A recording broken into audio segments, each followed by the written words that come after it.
To Prabha ஜிவிடி 360.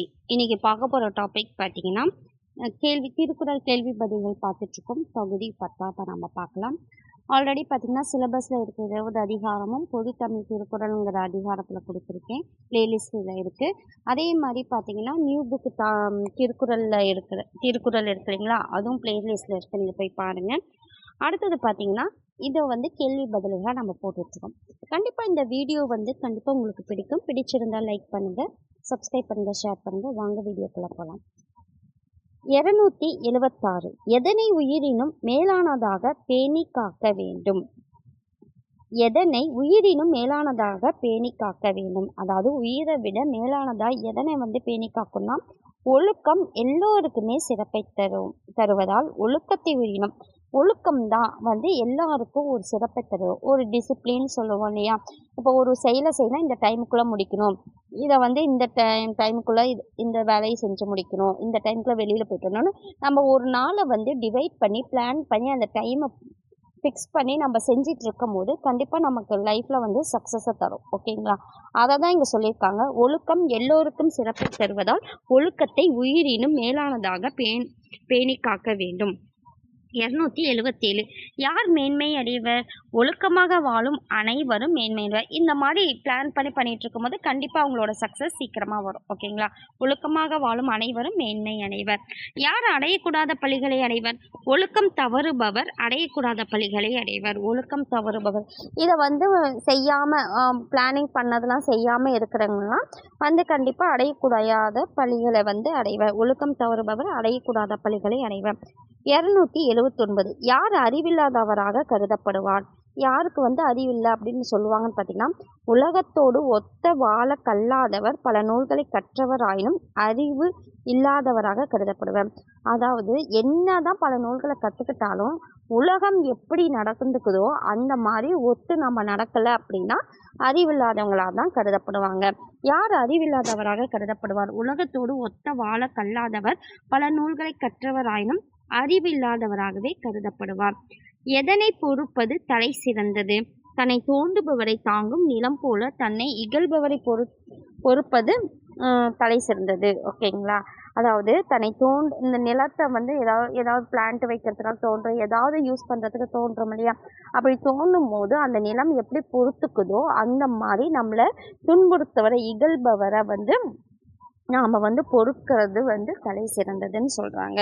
எதனை பொறுப்பது தலை சிறந்தது? தன்னை தோண்டுபவரை தாங்கும் நிலம் போல தன்னை இகழ்பவரை பொறுப்பது தலை சிறந்தது.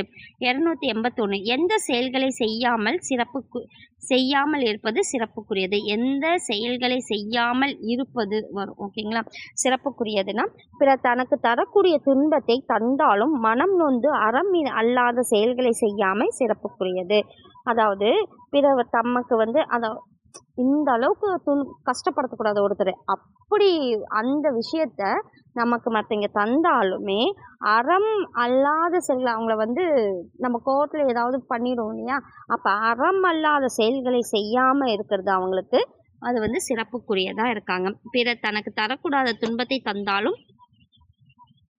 மனம் நொந்து அறமல்லாத செயல்களை செய்யாமல் இருப்பது சிறப்புக்குரியது. 282. எதனை பொறுமையால் வெல்ல வேண்டும்னா செருக்கினால் துன்பம் தந்தவரை நம்முடைய பொறுமையால் வெல்ல வேண்டும். எதனை பொறுமையால் வெல்ல வேண்டும்? செருக்கினால் துன்பம் தந்தவரை நம்முடைய பொறுமையால் வெல்ல வேண்டும். 283. எந்த குணத்தையே ஒழுக்க நெறியாக கொண்டு வாழ வேண்டும்? ஒருவர் தன் நெஞ்சில் பொறாமை இல்லாத குணத்தையே. இங்கே பார்த்தீங்கன்னா எதனை பொறுமையால் வெல்லணும்னா ஒரு திமிரா இருக்காங்க இல்லையா, அந்த ஒரு திமிரால தமக்கு துன்பம் தந்தவரை நம்ம பொறுமையால் தான் வெல்லணும் அப்படிங்கிறாங்க. அடுத்தது 283. தம் குணத்தை எந்த குணத்தை ஒழுக்க நெறியாக கொண்டு வாழ வேண்டும்? ஒழுக்க நெறின்னு சொல்றாங்களே, அப்ப எந்த குணம்னா பொறாமை இல்லாத குணம். ஒருவர் தன் நெஞ்சில் பொறாமை இல்லாத குணத்தையே ஒழுக்க நெறியாக கொண்டு வாழ வேண்டும். 284. எது சான்றோரால் ஆராயப்படும்? பொறாமை கொண்டவருடைய செல்வமும் பொறாமை இல்லாதவருடைய வறுமையும் சான்றோரால் ஆராயப்படும். அதாவது பொறாமை இருக்காங்க இல்லையா, அவங்களோட செல்வம், அதுவும் பொறாமை இல்லாதவங்க இருக்காங்களா அவங்களோட வறுமையும் சான்றோரால் ஆராயப்படும் சொல்றாங்க. 285. பெரும் பயன் கிடப்பினும் பிறர் பொருளை கவரும் பலியான செயல்களை செய்யாதவர் யார்? அதாவது பெரிய ஒரு பயன் நமக்கு கிடைக்குது அப்படின்னா இது அதாவது பிறர் பொருளை கவருறதுனால எனக்கு நிறையா பொருள் கிடைக்குது அப்படின்னா, அப்படி பழியான செயல்களை செய்யாதவர் யாரு? அதுவும் வேண்டான்ட்டு அந்த பழியான செயல்களை செய்யாதவர் யாருன்னா, நடுவு நிலையை விட்டுவிட நாணம் கொள்ளும் பண்பாளர். இப்போ நல்லா யோசிப்பவங்க. நம்ம இப்படி செஞ்சா நமக்கு கெட்ட பேர் வரும். அதே மாதிரி இது செய்யக்கூடாது அப்படின்ட்டு தன்னோட நடுவு நிலைமையை விட்டுவிட நாணம் வெட்கப்படுவாங்களா, இதெல்லாம் பண்ணா நமக்கு கெட்ட பேர் வரும்னு சொல்லிப்படுறாங்களா, அந்த நாணம் கொள்ளும் பண்பாளர் தான் பெரும் பயன் கிடைப்பினும் பிற பொருளை கவரும் பழியான செயல்களை செய்யாதவங்க. 286 யார் தாம் வறியர் என்ற காரணத்தை காட்டி பிற பொருளை விரும்புதலை செய்ய மாட்டான். அதாவது யார் நான் வறுமையில இருக்கேன் அப்படின்னு அந்த காரணத்தினால தான் இந்த பொருளை பிற பொருள் அவங்க பொருள் மேல நான் ஆசைப்பட்டுட்டேன்னு சொல்றாங்க இல்லையா, அப்படி கூட ஆசைப்படாதீங்க. யாருன்னா ஐம்பூதங்களையும் வென்ற தெளிவுடையவர். ஐம்பூதங்களையும் வென்ற தெளிவுடையவர் தான் தாம் வறியவர் என்ற காரணத்தை காட்டி பிற பொருளை விரும்புதலை செய்ய மாட்டாங்க. 287 ஒருவரை செல்வம் குறையாமல் இருக்க வழி எதுன்னா பிறர் அதாவது நான் நல்லா சம்பாரிச்சு வச்சிருக்கேன், அந்த செல்வம் குறையக்கூடாது. அப்போ நான் என்ன பண்ணணும்னா பிறருடைய கைப்பொருளை விரும்பாது. மற்றவங்களத நான் விரும்பக்கூடாது. என்னோட பொருளை நான் நேசித்து அதை செலவு பண்ணி நமக்கு தேவையான விஷயங்களை எல்லாம் செய்யணுமே தவிர மற்றவங்க பொருளை விரும்பக்கூடாது. பிறருடைய செல்வம் குறையாமல் இருக்க வழி எது? யாவர் பிறருடைய கைப்பொருளை விரும்பாதிருத்தல். 288 யாருக்கு வாழ்வில் துன்பம் இல்லை? பிறருடைய குற்றத்தை காண்பது போல் தன்னுடைய குற்றத்தையும் காண்பவருடைய வாழ்வில் துன்பம் இல்லை. யாருக்கு வாழ்வில் துன்பம்? இப்போ மற்றவங்க அவன் அப்படி செய்யணும் ஏதோ ஒரு குற்றம் சொல்லிட்டு இருக்கோம் இல்லையா, அது சொல்கிறதுக்கு முன்னாடி ஃபஸ்ட்டு என்கிட்ட அந்த மிஸ்டேக்ஸ் இருக்கான்னு சொல்லிட்டு அது அதை விட்டுட்டு அதே விடுறாங்க இல்லையா, அதுதான் அவங்களுக்கு துன்பம் கிடையாது. பிற குற்றத்தை காண்பது போல தன்னுடைய குற்றத்தையும் காண்பவரோட வாழ்வில் துன்பம் இல்லை. 289 ஒருவருக்கு நேர் நின்று எந்த சொற்களை சொன்னாலும் சொல்லலாம், ஆனால் அவர் இல்லாத போது எது செய்யக்கூடாது? நேரில் என்ன வேணாலும் திட்டிக்கலாம், ஆனால் அவங்க இல்லாத போது என்ன சொல்லக்கூடாது அப்படின்னா கடுமையான சொற்கள், அவங்கள பற்றி தவறான கருத்துக்களை சொல்லக்கூடாது. அதாவது புறங்கூறுதலை இருக்கக்கூடாது. 290 யார் பயன் தராத சொற்களை பேச மாட்டார்கள்னா நன்மை எது என ஆராயும் அறிவுடையவர்கள். பயன் தராத சொற்கள் நம்ம இதை பேசினா ஏதாவது நல்லது நடக்குமா, ஓகேங்களா, அதேமாரி கெட்டது நடக்குமான்ட்டு நல்லா யோசித்து நன்மை தரும் இது பேசினா நன்மை வரும் அப்படின்னு ஆராயும் அறிவுடையவர்களால் தான் பயன் தராத சொற்களை பேச மாட்டாங்க. 291 எதை பேச வேண்டும்? பயனுடைய சொற்களை மட்டும் பேச வேண்டும். எதனை பேச வேணும்னா பயன் தரும் சொற்களை மட்டும்தான் பேசணும். 292 எதனை பேசாமல் விட்டுவிட வேண்டும்? பயனில்லாத சொற்களை பேசாமல் விட்டுவிட வேண்டும். எதனை பேசாமல் விட்டுவிட வேணும்னா பயன் தராத சொற்களை விட்டுவிடணும். 293 எதை செய்ய அஞ்ச வேண்டும்?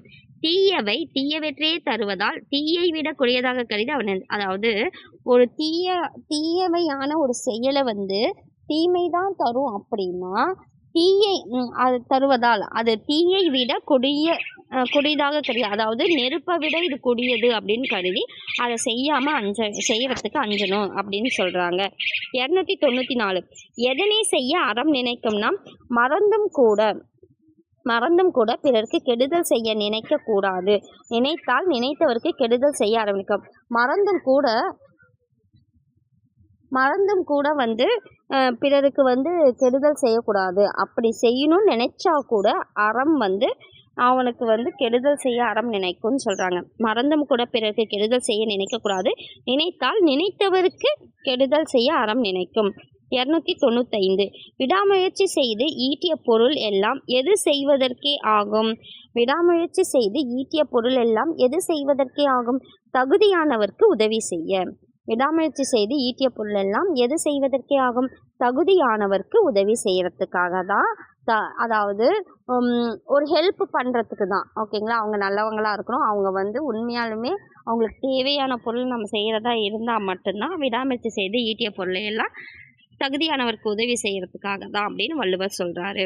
296 யார் உயிர் வாழ்பவன் அவன்ல ஆவான்? உயர்ந்தாரின் உலக நடைமுறையோடு ஒத்து போகின்றன உயிர் வாழ்வான். உயர்ந்தாரின் அதாவது உயர்ந்தவங்க இருக்கலாம் இல்லையா, அவங்களோட செயல்முறைகள் எல்லாம் இந்த உலக நடைமுறையோடு ஒத்து போகிறவன், அவங்களோட நடைமுறைகளை ஒத்து போகிறவன் தான் உயிர் வாழ்வான். 297 யார் செத்தவர்களுள் ஒருவனாக மதிக்கப்படுவான்னா உயர்ந்தாரின் உலக நிலைமையோடு ஒத்து போகாதவன் தான் செத்தவர்களுள் ஒருவனாக மதிக்கப்படுறாங்க. 298 தன் எல்லா உறுப்புகளையும் மருந்தாக தரும் மரத்தை போன்றது எது? பெருந்தகையாளனிடம் உள்ள செல்வம். அதாவது அப்பதான் பெருந்தகையாளர்னா மற்றவங்க கொடுத்து உதவக்கூடிய எண்ணம் கொண்டவருடைய செல்வம் தான் எல்லா பொருட்களையும் மருந்தாக தரும் மரத்தை போன்றது ஆவாங்க. ஓகேங்களா? எது ஈகை? இல்லாதவருக்கு தருவதே ஈகை. எது ஈகை? இல்லாதவங்களுக்கு கொடுக்கறது தான் ஈகை. இப்ப கொடுத்தா அவங்க நமக்கு செய்வாங்க அப்படின்னு நினைச்சிட்டு செய்யறது ஈகை கிடையாதுங்கிறாங்க. 300 யார் பொருளை சேர்த்து வைத்து பின் அதனை இழந்து விடுவார்கள்? இல்லாதவருக்கு தருவதால் உண்டாகும் இன்பத்தை அறியாதவங்க தான். அதாவது பொருளெல்லாம் சேர்த்துட்டு அப்புறம் அவங்க இழந்துடுறாங்க இல்லையா?